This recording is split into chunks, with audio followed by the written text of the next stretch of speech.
Hello, good morning. Happy Wednesday morning.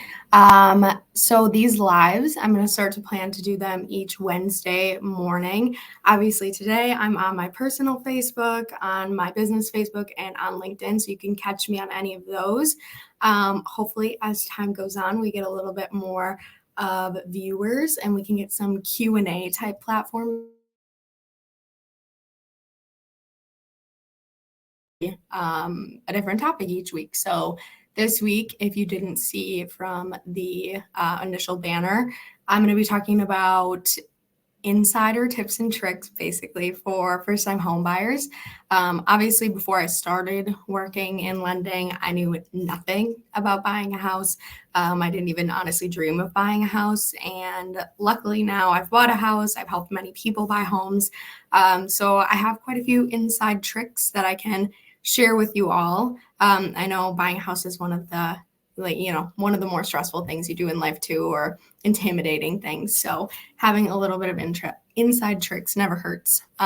So we'll get into it. Just to start, I would say that we can talk about a little bit about the process.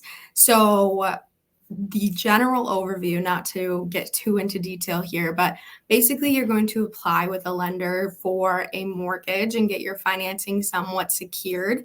Then you'll reach out to a realtor. You'll have a pre-approval letter, which basically just says that for the most part, your financing is set to go. You've applied, you've sent in documents, and then your realtor and you will go shopping for homes, submit that pre-approval letter along with an offer to purchase on a home that you want to buy. And then you get your offer accepted. And for either 30 to 45 days, sometimes less, sometimes more, you work through final requirements of the mortgage, final requirements of the property, and negotiating with the seller possibly, and then you eventually close. So that's the general overview. Obviously, there's a lot more details that goes into it, but it helps to know kind of how the process works in general. So applying with me is the first step, as mentioned. And one thing that a lot of people don't know about applying for a mortgage is that you can use a soft pull on your credit to apply. So I feel like for certain people, if there's a roadblock to some intimidating or stressful process, they're going to use that as an excuse to duck out. And I think that getting your credit pulled for a lot of people is a little bit scary. They hear a lot of scary things that come along with getting your credit pulled. Some people say that your credit drops a ton. Other people say that it might raise red flags on fraud. You never know.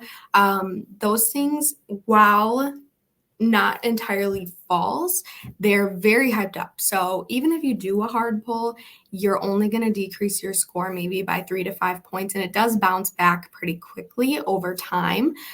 So it's not as big of a deal as it might seem. The soft pull, though, the difference between a hard and a soft pull is that a soft pull actually won't decrease your score at all. It's not a hard inquiry, so it doesn't decrease your score or alert any bureaus or anything like that. We just are able to get the information and pre-approve you without impacting your score. So when you're applying for a mortgage, I would ask your lender if you can do a soft pull. If you can't, which some programs do require a hard pull, don't let that discourage you, I would say, because it's still important to move forward with the process. And my next insider bit of information is that pre-approvals are good for 120 days. Obviously, it can vary from lender to lender. Anything I'm saying right now can vary, but this is Waterstone specific and somewhat of a general rule. So I would talk to your lender specifically. If you're applying through me, this all applies though. But they're good for 120 days. So you get that letter in hand and you don't need to do anything differently for 120 days. There will be an expiration date on your pre-approval letter. It's super easy to update though. So you just need a new credit report and some updated documents. Typical documents that you're going to send in are going to be pay stubs, bank statements, if you have any unique situations like child support, divorce in the past, anything like that, you might need some documents specific to those type of things. But generally, it's going to be pay stubs, bank statements, tax returns, W-2s. Those are generally the most common ones. And then in general, I don't know if many people have heard of this, but you do need 2 years of job history. So there's always an exception to the rule in mortgages.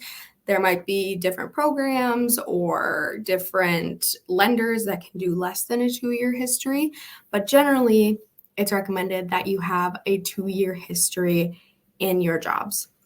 With that being said, I know a lot of first-time homebuyers are coming out of school, and school can count as job history. So let's say you just graduated in fall of 2023, so last year. Anytime that you were in school can count as that 2 years. So if you get a job directly after, so you've been employed since December, whatever it is of last year until now, June of 2024, if you were in school for at least a year and a half to make up the remainder of that 2-year history, then you're good to go. So that's just a question I get pretty often. And we usually just need school transcripts to prove that you were in school at the time. Okay, and then I get a ton of questions on first-time homebuyer programs. So a lot of people think that FHA is a first-time homebuyer program. It's not a program that you can't use as a first-time homebuyer. Anyone can use the FHA program, but it is a Federal Housing Administration, that's what FHA stands for, loan. So it is a government loan. It has different requirements. It's not specific to first-time homebuyers. I know a lot of people hear the FH and think first-time homebuyer, but anybody can use that loan. And that's not always going to be your best bet as a first-time homebuyer either. So talk to your lender, get your options, and then move forward from there. Ultimately, first-time homebuyer programs are typically going to have a few different benefits, one of them being a lower down payment. So most of the time you can go as low as 3% down with a first-time homebuyer program. That is something that you can get as a non-first-time homebuyer too. So like I just said, lots of exceptions to the rule, but I'll give you general ideas of how things work. But you can get some affordable pricing programs, different things as a first-time homebuyer. In general, though, as a general rule, I would say that a lot of those first-time homebuyer programs are also going to have income limits. So unfortunately, typically, it's not just a situation where if you're buying your first home, you automatically qualify for all these great benefits. You're also going to have to be under certain average median income limits. And if you want more information on down payment assistance, check out my video from last week. But they usually combine the two, income limits and being a first-time home buyer. So just apply, and typically you're going to be able to apply in just one full application, and then your lender will let you know what you do and don't qualify for, or what might make the most sense for you, whether it's a first-time home buyer program or not.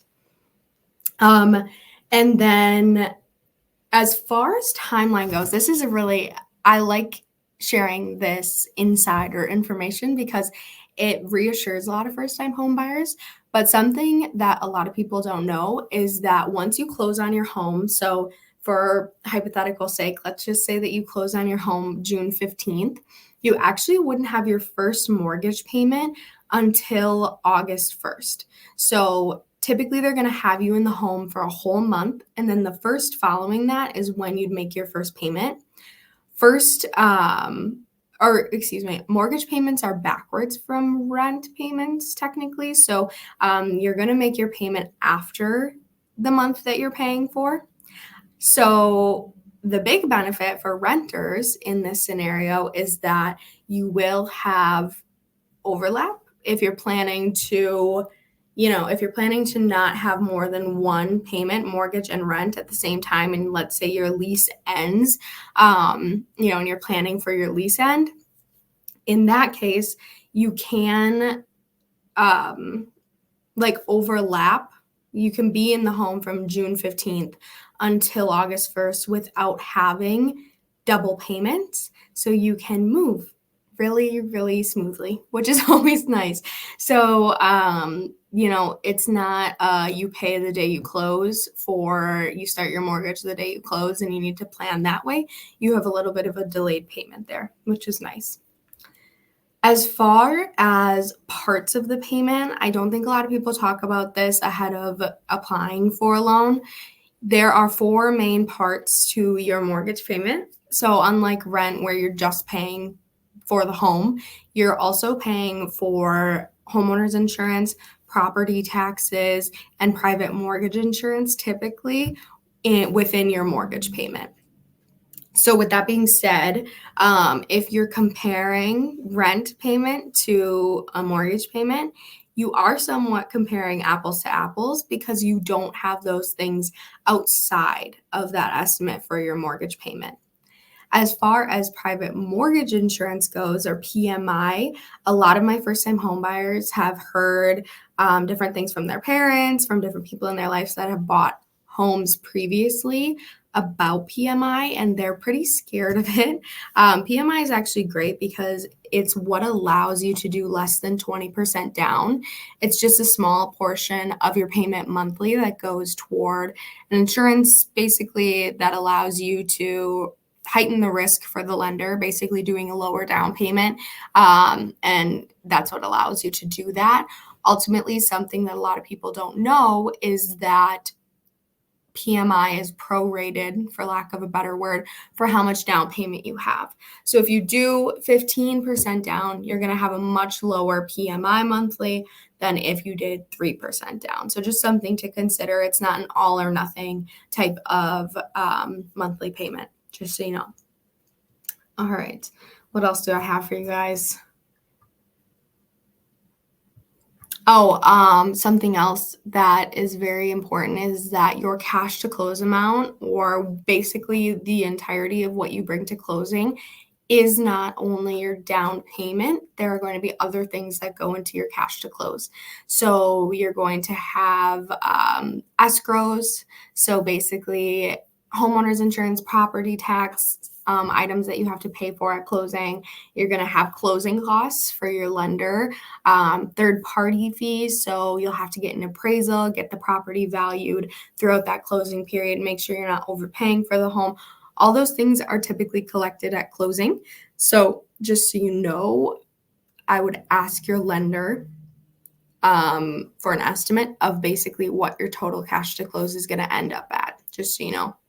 And then make sure you get estimates ahead of time. So I like to meet once I issue a pre-approval and get the application all set to go. I like to set up a pre-approval appointment. That's me personally, with the buyers, just to talk about estimates for your payment, for your cash to close amounts. Obviously, at that point in time, it's more or less hypothetical, just because you don't quite have, the property yet, or different specifics to fill in some of the gaps. But it at least gives you a good frame of reference. Obviously, purchasing a home is a big decision. It involves quite a bit of money, just in general, between your monthly payments and your cash to close amounts. It's a commitment. And so knowing ahead of time before you go shopping for houses what a payment and cash to close might look like is extremely important. I know we're very transparent at Waterstone Mortgage. If you go elsewhere and you request that information and they don't give it to you or in a timely manner, I would reach out to another lender, to be completely honest, just because it is something that you should know ahead of time and be comfortable with. I think it should be a crime to send a first-time home buyer out into the world without full information and transparency on what the final result of them putting an offer on a home is. So if you do need a second opinion, I'm here. Otherwise, just request from your lender. Just make sure that they're sending you stuff at all times. Otherwise, the very last thing I can think of, or recommendation or insider tip, is to ask every question you can think of.